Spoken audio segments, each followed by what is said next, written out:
Hello दोस्तों, मैं अशोक और आप देख रहे हैं एप्पल क्लासेस का यूट्यूब चैनल। आज की इस क्लास में हम नदी और उसकी सहायक नदियों के बारे में पढ़ेंगे।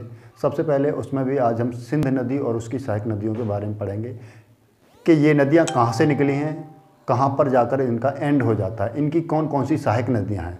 तो एक एक करके इन सभी के बारे में हम पढ़ेंगे। तो चलिए शुरू करते हैं। सबसे पहले हम देख लेते हैं सिंधु नदी तंत्र क्या है। सिंधु नदी का तंत्र क्या है, यानी सिंधु नदी और उसकी सहायक नदियों को मिलकर जो भी तंत्र बनता है उसे हम सिंधु नदी तंत्र कहते हैं। तो सिंधु नदी तंत्र में सबसे पहले हम सिंधु नदी के बारे में ही बात करें कि सिंधु नदी कहाँ से निकली है और कितनी इसकी लंबाई है, कौन कौन सी इसकी सहायक नदियाँ हैं। तो इसके बारे में भी अगर हम जानें तो सिंधु नदी मानसरोवर झील से निकली है। कहाँ से? सिंधु नदी मानसरोवर झील से निकली है। अगर हम इस मैप पर देखें तो मैंने यहाँ पर ये दर्शाया है। ये स्थान तिब्बत में पड़ता है और इस स्थान का नाम है, पूरा ये ग्लेशियर है और इसका नाम है चेमा युंगडुंग ग्लेशियर। चेमा युंगडुंग ग्लेशियर पर ही ये झील पड़ती है जिसका नाम है मानसरोवर झील।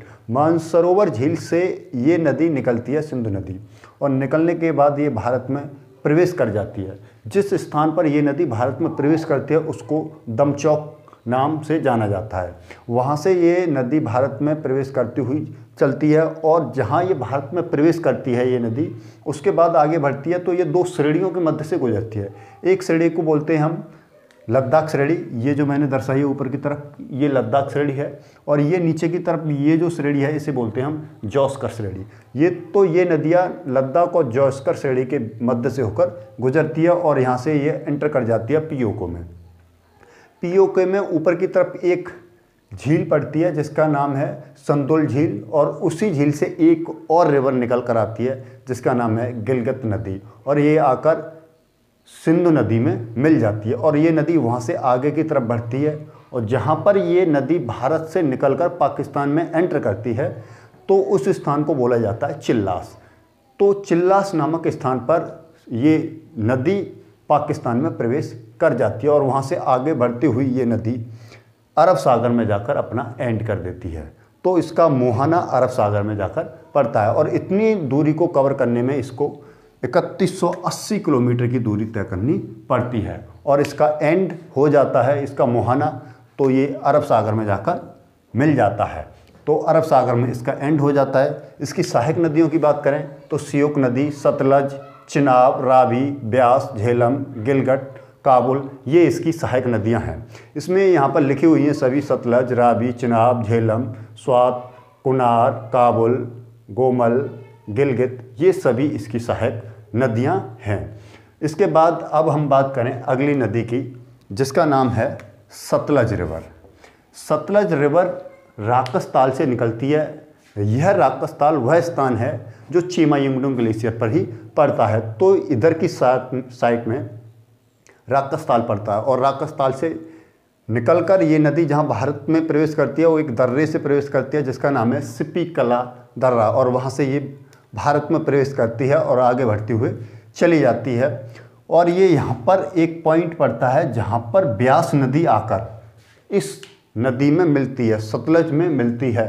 तो यहाँ पर एक डैम बनाया गया है जिसका नाम है, बैराज बनाया गया है जिसका नाम है हरि के बैराज।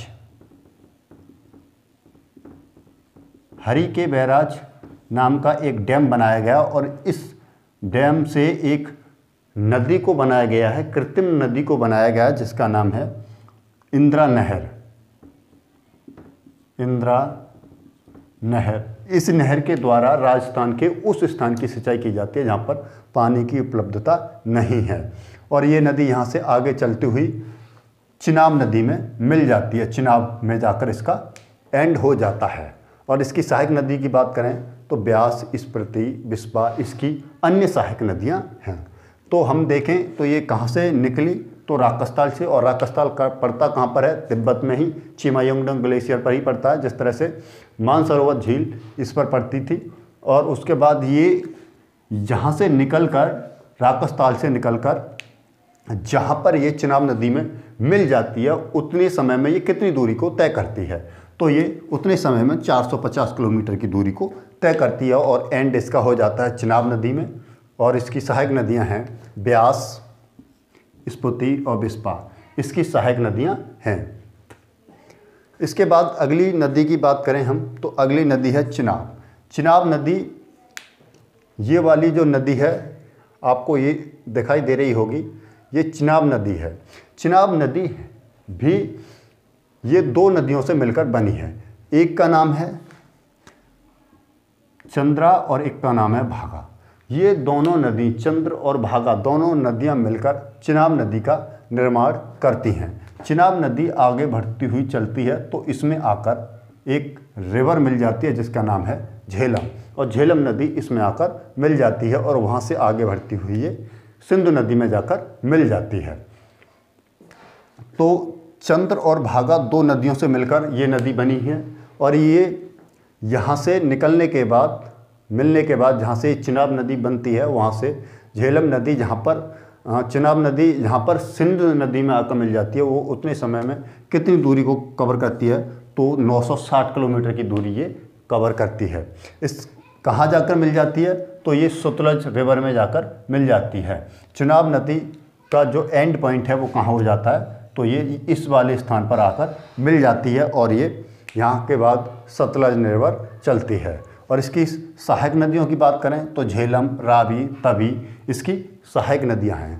तो रावी है, ये इसकी सहायक नदियाँ है। झेलम इसकी ये सहायक नदियाँ है, ये इसमें आकर मिल जाती है। तो इसी तरह से तवी भी इसकी एक सहायक नदी है जो नाम में आकर मिल जाती है। अब हम अगली रिवर की बात करें, अगली रिवर है रावी रिवर।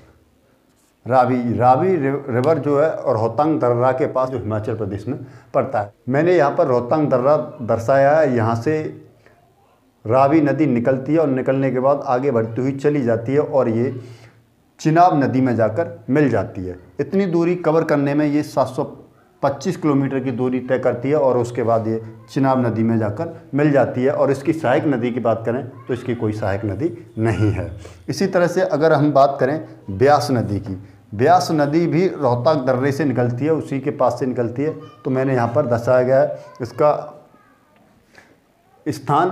तो उसके बाद ये 470 किलोमीटर की दूरी तय करती है और उसके बाद ये सतलुज रिवर में जाकर मिल जाती है। कहाँ पर मिलती है? जहाँ पर हरि के बैराज बना हुआ है। और इसकी सहायक नदियों की बात करें तो पार्वती, हुरला, तीर्थन इसकी सहायक नदियाँ हैं। और अगली नदी की बात करें हम तो झेलम रिवर। झेलम रिवर बैरी शेषनाग झील से बनती है, पीर पंजाल में जो पड़ती है। तो हम देखें यहाँ पर ये जो स्थान है से बैरी शेषनाग झील है और यहाँ से ये नदी क्या करती है, बनती है। और बनने के बाद ये आगे की तरफ चलती है तो ये नदी आगे जाकर चिनाब नदी में मिल जाती है। तो इतनी दूरी कवर करने में ये 725 किलोमीटर की दूरी कवर कर लेती है और उसके बाद ये चिनाब रिवर में जाकर मिल जाती है इस स्थान पर जाकर। तो इसकी अगर हम सहायक नदियों की बात करें तो किशन गंगा एक झेलम की सहायक नदी है।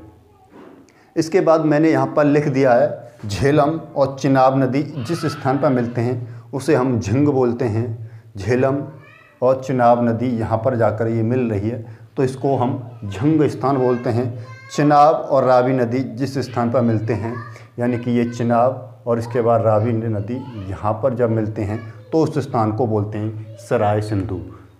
तो मैंने इस मैप के द्वारा सिंधु नदी और उसकी सहायक नदियों के बारे में आपको बताया।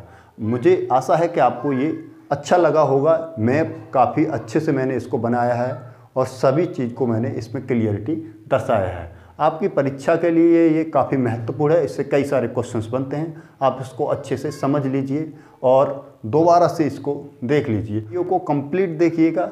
अगर आप वीडियो को कंप्लीट नहीं देखेंगे तो आपके लिए कुछ नहीं मिल पाएगा। इसलिए आप वीडियो को अच्छे से देखिए। अगर आपको मेरी ये क्लास अच्छी लगी है तो वीडियो को लाइक करें, मेरे चैनल को सब्सक्राइब कर दें और बेल आइकॉन को प्रेस कर दें जिससे कि मेरी आने वाली हर वीडियो आपके पास पहुंच सके। सो थैंक यू, धन्यवाद।